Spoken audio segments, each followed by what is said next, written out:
이제 상담 도중에 내담자가 너무 강하게 이렇게 격한 호흡 곤란이 오거나 혹은 너무 많이 울거나 이렇게 감정적인 것들이 불안이나 혹은 슬픔이 너무 과도하게 일어날 때 상담사가 이게 어떤 약간 이 스킨에 대한 터치에 대한 이런 스킨십 이런 부분들을 어디까지 해줘야 되나 아니면은 이걸 해줘야 되는지 말아야 되는지 이런 것들이 되게 이제 고민이 되잖아요. 그래서 이제 그 부분을 같이 이 호흡에 대한 부분으로 같이 살펴보겠습니다.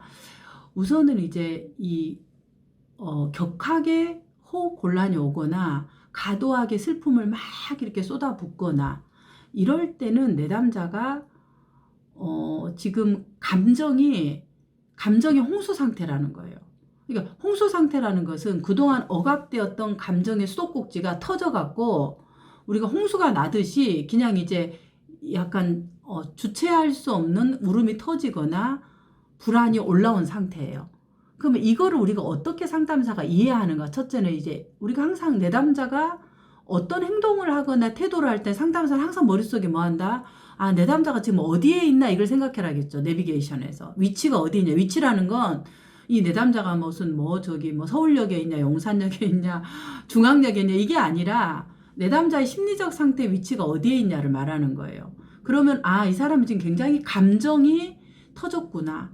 감정적으로 뭔가 굉장히 힘든 상태구나 이거예요. 그러니까 우리가 감정이 힘들 때는 어떻게 해요? 괜찮다. 안도감을 주는 게 첫 번째다는 거예요. 그러니까 이거는 위기 상황하고 똑같아요. 우리가 위기 상황도 안정화 기법을 하죠. 감정이 홍수 상태가 내담자가 있어도 상담사를 어떻게 한다? 안정화를 시킨다. 근데 이 안정화라는 것은 말로 괜찮습니다. 먼저 항상 얘기해요. 괜찮습니다. 울어도 소리내서 울어도 괜찮습니다.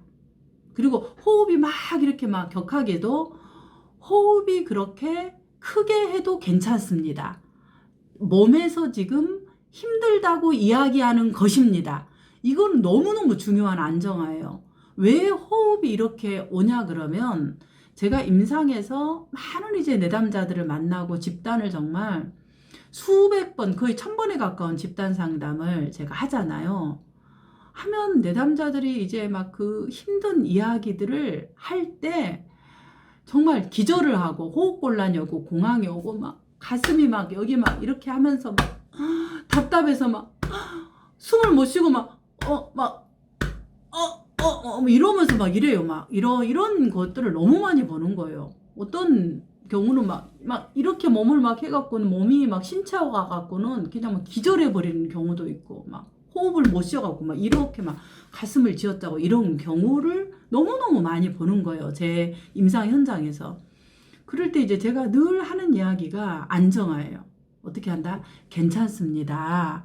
지금 호흡 곤란이 오는 것은 내 몸이 힘들다고 이야기하는 것입니다. 이렇게 얘기를 해주는 거예요. 자, 그러면 저하고 함께 같이 호흡을 한번 해볼게요 하고 아까 알려줬던 그 호흡법 있죠? 저하고 함께 호흡을 한번 해보겠습니다 하고 그대로 그 앞에서 내담자가 이제 그렇게 너무 그럴 때는 그때는 호흡을 못할 때는 내담자의 손을 잡고 아니면 다리를 좀 이렇게 잡아주면서 간단하게 잡고 숨 들이마시고 내쉬고 자, 숨 들이마시고 내쉬고. 근데 이제 이게 터치에 대해서 민감하신 분들은 이게 더 불안이 될 수가 있어요. 그러니까 잡고 안 잡고는 중요한 건 아니고 오히려 약간의 가까이에서 저하고 같이 한번 해보겠습니다. 이 멘트가 더 중요해요. 이거를 터치를 해서 잡아주는 것이 안전을 느끼는 내담자가 있고 불안을 촉발시키는 내담자가 있어요. 그러니까 오히려 그런 변수보다 언어는 굉장히 안정화되게 주는 게 더 안정하거든요. 그래서 저하고 함께 같이 호흡해 보겠습니다. 숨 들이마시고 내쉬고 잘하셨어요. 계속 저하고 같이 한번 해보겠습니다. 숨 들이마시고 내쉬고 이렇게 하면서 이제 계속 내담자가 할 때 어떤 내담자들은 호흡이 심장에서만 했는데 이게 전신으로 이 호흡곤란이 몸으로 전체가 오는 내담자들이 있어요. 그러니까 무슨 말이냐면 호흡이 여기서만 숨이 가빠졌는데 이제 이 떨림이 다리까지 막 부들부들 떨리면서 몸이 막 이렇게 막 우리가 추위에 엄동설안에 나가서 추우면 어때요? 몸이 호구구구구 막 이렇게 우리 떨잖아. 약간 그런 것처럼 막 다리가 덜덜덜덜덜 떨고 이렇게 내담자가 그럴 수 있어요. 그럴 때도 역시 마찬가지로 상담자가 놀라지 말고 그때는 다리를 만약에 터치에 대해서 약간 민감하다고 내담자가 상담 전에 이미 얘기를 했잖아요. 그러면 대부분 저는 스카프를 거의 항상 갖고 다녀요. 제가 오늘은 스카프를 안 했는데 거의 제 가방에는 스카프를 항상 예비용으로 갖고 다녀요. 그리고 상담실에는 담요, 무릎에 덮는 무릎 담요라 그러나요? 무릎 담요를 항상 예비를 해놔요. 그 뒤에다가. 그래서 스카프라든가 무릎 담요라든가 손수건이라든가 이런 걸 이제 상담사들이 자기 가방에 쉽게 갖고 다닐 수 있는 굉장히 중요한 소품이에요. 왜 그러냐면 내담자가 몸이 막 떨리거나 이렇게 할 때 몸을 터치를 하는 것들이 굉장히 민감할 수가 있어요. 그럴 경우는 저는 제 스카프나 무릎 담요를 그 내담자 무릎에다 이렇게 딱 덮어줘요. 이렇게 덮어주면서 다리 떨어도 괜찮습니다. 그리고 숨을 몰아쉬어도 괜찮습니다. 이건 잘못된 것이 아닙니다. 저하고 같이 한번 호흡해 보겠습니다. 숨 들어 마시고 내쉬고 다리를 심하게 떨어도 괜찮습니다. 지금 몸이 내가 힘들다고 이야기를 하고 있습니다. 자, 상담자가 계속 반복적으로 지금 얘기하고 있는 게 뭔가요? 안정화를 시키는 거죠. 안정화. 첫째도 안정화, 둘째도 안정화. 근데 이제 그 안정화에서 말만 하는 게 아니라 상담사가 지금 어떻게 하고 있어요? 이 비언어적인 부분으로 내담자에게 온전히 집중하면서 따뜻한 언어와 조금 더 기울어진 앞으로 다가가는 태도와 그 다음에 스카프나 무릎 담요가 되게 이제 중요하죠. 그래서 무릎 담요 이런 걸 딱 덮어주면서 괜찮습니다. 이렇게 해주면은 거의 뭐 이내 이 호흡들이 괜찮아져요. 그리고 더 중요한 건 이제 끝나고 나서 내담자하고 이야기를 해봐요. 그러면 상담자가 무릎을 떨어도 괜찮다.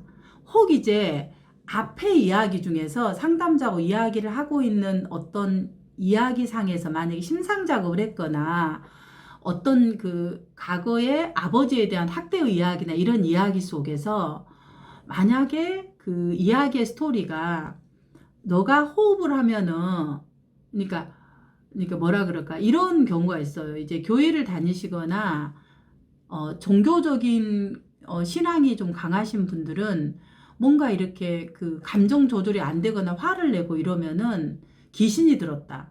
그래서 막 눕혀놓고 안수기도를 하는 경우가 있어요. 많은 경우에. 그럴 때 이제 뭐라고 안수기도를 하냐 그러면 숨을 쉬지 마라. 네가 호흡을 하면은 네 안에 사단이 들어간 거다. 마귀가 역사하는 거다. 이렇게 부모들이 얘기하는 경우도 있고 아니면은 안수하는 분들이 그렇게 얘기해서 그런 트라우마가 있는 내담자들이 있어요. 그러니까 내가 앞에서 이야기를 그런 것을 만약에 나온 내담자라면 어떻게 해야 될까요? 그 부분의 얘기를 멘트를 해주면 더 좋아요. 지금 내가 호흡을 하는 것은 마귀가 하는 것이 아니라 내가 화가 났다라는 증거입니다. 내 몸이 힘들더라는 이야기입니다. 그리고 소리를 크게 내도 됩니다. 이제 소리를 내면 안 된다고 생각하는 사람이 있어요. 그런 사람 어떻게 한다? 저와 함께 호흡을 하면서 소리를 같이 내어보겠습니다 하면서 소리를 내게 해요. 자, 숨 들이마시고 내쉬고 후 이렇게 이제 소리를 큰 소리로 내게 해서 이 호흡 자체를 허용하는 거예요. 그러니까 너 몸에서 나온 것이 잘못된 것이 아니다. 허용하는 거죠. 그것이 이제 수용되어지는 거고 받아들여진다라는 굉장히 중요한 메시지가 있는 거예요. 이게 이제 상징적인 거죠. 그러면 이제 내담자들이 안도감을 느끼면서 이제 좀 이제 끝나고 나서 어떠셨나요? 물어보면 선생님께서 박사님이 무릎 떨어도 괜찮다. 그리고 소리 질러도 괜찮다. 화내도 괜찮다. 그리고 이 호흡 곤란이 오는 것은 몸이 힘들다는 이야기다. 이 이야기가 저한테 너무 많은 위로가 되었습니다. 괜찮다라는 게. 내가 잘못된 게 아니다라는 것을 알게 되었습니다. 이런 이야기를 내담자들이 참 많이 이렇게 거의 이게 무슨 막 미리 내한테 교육을 받고 상담받고 있는 것처럼 거의 100이면 100 내담자들이 똑같이 얘기를 해요. 거의 하나도 안 틀려요. 어떻게 동일하게 저런 이야기가 나올까? 그 말은 이렇게 상담자가 개입하는 것이 내담자에게 어떻게 한다? 효과가 있다라는 증거죠. 안정화 기법이. 이건 책에 없는 내용이에요. 제가 책에 안 썼어요. 그래서 이제 그 다음 책에 쓸 내용이니까 선생님들이 보시면서 적어서 이렇게 하셔야 되는 그런 하면은 도움이 될 거라고 보아집니다. 자, 그래서 그렇게 이제 감정이 격할 때, 울 때도 마찬가지예요. 그러면 이제 우는 것도 괜찮다 하는 거. 그래서 저는 울 때 이렇게 가서 안아주거나 토닥하지 않아요. 왜 그러냐면 제가 이제 집단을 하거나 상담하고 나서 내담자들하고 피드백을 들어보잖아요. 그러면 이제 내담자들한테 항상 물어봐요. 이제 그 다음에 다루는 것이 더 중요해요. 자, 우실 때 좀 어떠셨을까요? 했는데 뒤에 가서 안아줄 때, 옆에 사람이 안아줄 때 내가 우는 것을 멈춰야 되구나 이런 생각이 들었다는 거예요. 우리가 집단할 때 이제 옆에 사람이 울잖아. 막 우는데 옆에 사람이 안아주고 싶다 그러고 막 안아주고 괜찮아 이렇게 해버리면은 이게 이제 이 사람은 안쓰러우니까 안아주는 건데 그럴 때 내가 이 우는 것들을 좀 하고 뭔가를 내고 싶은데 너무 옆에 사람이 안아줘 보니까 이걸 내가 끝내야 되나? 내가 이제 안아주면은 끝내야 되나? 왜냐하면 이 내담자는 항상 자기가 울 때 엄마가 안아주면서 이제 됐어 그만 이런 스토리가 있는 거예요.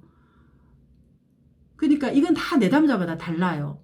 그래서 이런 아까 말한 신체로 터치하는 것은 변수가 굉장히 큰 거예요. 어떤 내담자에게는 괜찮을 수 있고 어떤 내담자에게는 안 괜찮을 수가 있어요.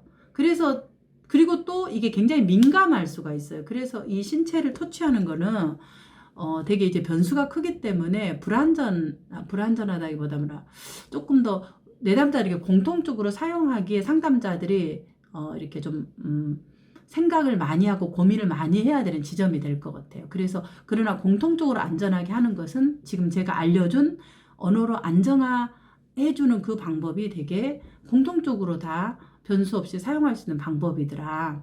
그리고 이제 그 내담자들이 어떤 얘기를 하냐 그러면 제가 이제 저하고 집단을 해보신 선생님들은 아마 기억을 하실 거예요. 어떤 기억을 하냐면 작업을 할 때 내담자들은 막 힘들어서 엄마한테 학대당한 이야기, 아빠한테 학대당한 이야기, 아니면 성폭력 이야기 그런 얘기를 할 때 그 역할을 했던 상대가 내가 잘못했다. 그래, 내가 잘못했다. 이렇게 빨리 용서를 구하고 이 상황을 종료를 해버리기를 원해요. 그 역할을 하는 상대방은 엄마 역할을 해준 사람이. 그러면 이 내담자가 어떨까요? 이 문제를 지금 다루려고 내놨는데 내가 상담 시간에 이걸 꺼내려고 내놨어요. 근데 상담자가 괜찮다라고 이야기를 해주면서 이걸 빨리 덮어버리는 거예요. 그러니까 이 이야기에 들어가지를 않고 계속 바깥에서 괜찮아. 조금만요. 이게 이제 이 내담자의 마음이라고 한다 그러면 이 지금 휴지가 이게 제가 꼭 무슨 선전하고 있는 것처럼 보이네요. 그게 아니라 지금 앞에 보이는 게 이거밖에 없어요. 이 박스가 내담자의 마음이라고 우리가 생각해봐요. 그럼 내담자의 마음인데 이 마음의 힘든 부분을 상담 시간에 이렇게 꺼냈어. 이제 울었어요. 그 우는단 말은 이 부분의 감정이 접촉되었다는 거예요. 그럼 감정이 접촉되었단 말은 이거를 다루어 주세요라는 사인일 수 있어요. 그러면 이제 이때 이 상담자가 이 언어를 어떻게 해요? 우리가 내담자 항상 어디 있나를 생각해라겠죠. 그럼 내담자 어디 있어요? 내 이 감정 깊숙이 들어갔다라는 거예요. 아버지가 나를 두고 나를 돌보지 않고 떠났던 그 7살의 지점에 이야기를 해서 예를 들자면 그러면 이제 이 내담자가 이 지점에서 눈물을 보여서 울었으면 이 지점을 타고 상담자가 함께 들어가서 이거를 다루기를 원한다는 거죠. 근데 이제 대부분의 상담자들이 어떻게 하냐 그러면 이 부분을 빨리 덮어서 어떻게 덮어버리냐 그러면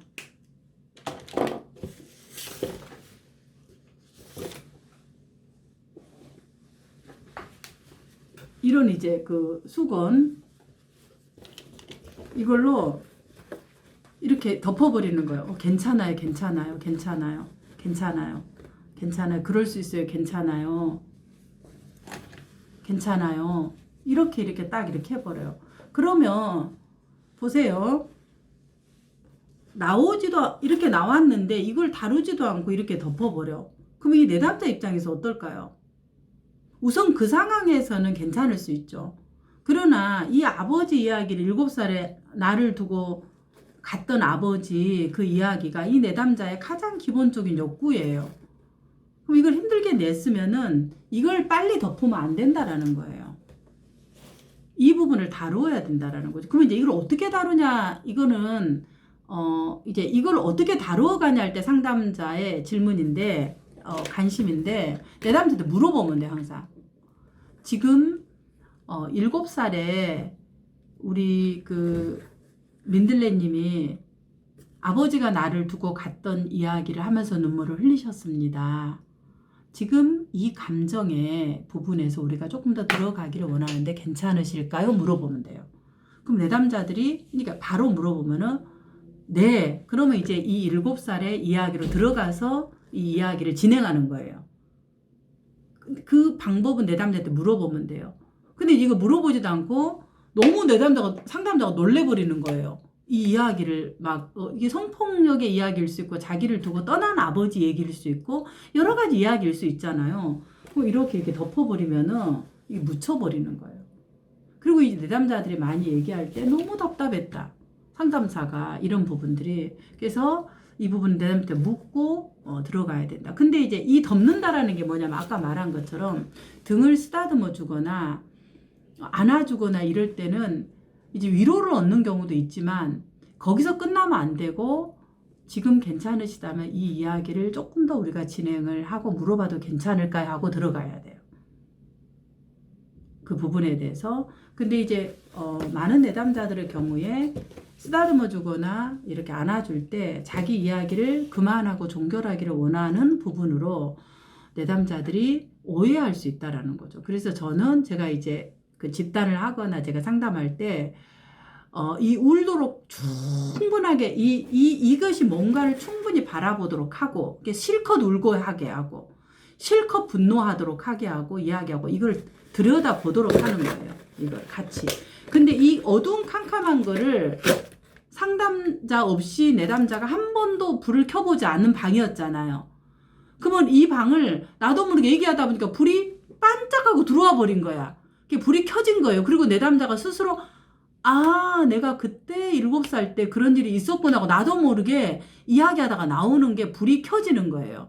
그러면 이제 이 어두웠던 캄캄한 방의 이야기를 상담자가 손을 잡고 이렇게 이제 같이 들어가 보는 작업이 이 이야기를 같이 조금 더 제가 들어가도 괜찮을까요? 하면 불을 켜고 그 부분을 들어가도 되겠습니까? 묻는 거예요. 그리고 이제 이 어두운 캄캄하게 숨겨져 있던 부분을 상담자의 손을 잡고 불을 켜서 조금씩 열어서 보는 거예요.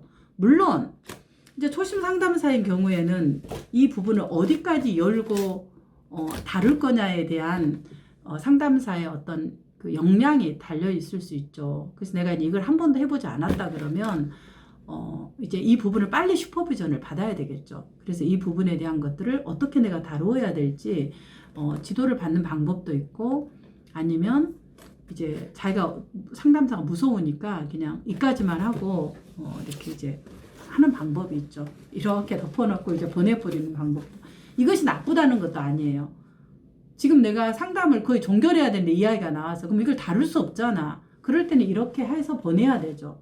그리고 이 도전 과제로 두고 다음 상담 때는 이 부분을 다루시었으면 좋겠어. 이렇게 이제 도전 과제로 주는 거죠. 그러면 이 내담자가 이 부분을 1차적으로 감싸고 다음에 필요할 때 이 부분을 꺼내서 다룰 수 있도록 하는 것이 필요하다는 거죠. 그러니까 이거를 꼭 덮은 것이 잘못됐다는 게 아니라 상담 회기의 진행 어디에서 지금 이것이 이루어졌는지 또 상담사의 역량이 얼마나 되는지 또 내담자의 상태가 이 상태에서 고려해야 될 때 내담자가 너무 우울이 심하거나 약간 스키조 증상이 있거나 망상이 있거나 그리고 감정 조절이 너무 힘들거나 이런 내담자일 때는 이렇게 하는 것이 적절치 않아요.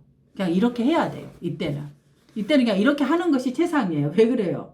기능이 안 되니까. 가장 기본적인 것은 이야기하고 조절하고 일어나고 이런 게 되는데 이게 안 되신 분이 있어요. 이게 안 되신 분은 그냥 이 상태로 이걸 빼내서 그 어두운 캄캄한 방을 다 문을 열고 들어가는 게 잘하는 게 아니에요. 그 내담자 상태가 어떠냐를 보고 결정해야 되죠. 상담자 역량, 내담자 상태, 회기가 얼마나 남았냐. 그러니까 이런 모든 맥락적인 것들을 고려해서 상담사가 결정을 하고 어떻게 하는 것이 내담자에게 적합한 거를 우리가 아는 거죠. 그래서 상담 내비게이션에서 항상 내담자가 지금 어디쯤 있느냐 이 말이에요. 그리고 상담의 지금 가정이 어디쯤 있느냐, 상담사가 그럼 내가 무엇을 해야 되느냐, 이런 부분을 전반적으로 같이 살펴보는 것이 조금 더 내담자에게 더 치료적인 그런 방법이라고 보아집니다. 그래서 지금은 제가 이제 감정이 급하게 올라온 슬픔이나 불안이 격한 내담자일 때 어떻게 이 호흡에 대한 부분들을 접근하고 스킨십을 어떻게 해야 되는지를 같이 살펴보았습니다.